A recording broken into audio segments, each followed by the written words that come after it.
Guys, and welcome to the channel. Today I'm going to show you how you can send fax message from your NOKIA G42. So in the first step, open the Google Play Store and look for the Fax app. Choose Easy Fax and install it.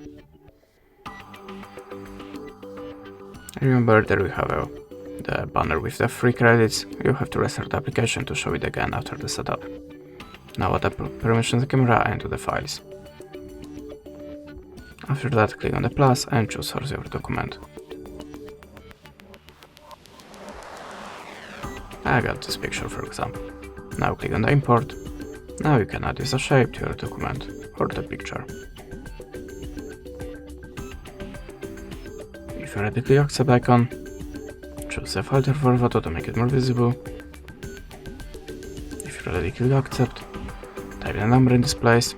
Choose the country from the list. And to send a message, just click on this little icon. That's it. Thanks for watching, leave us a like, recommend, and goodbye.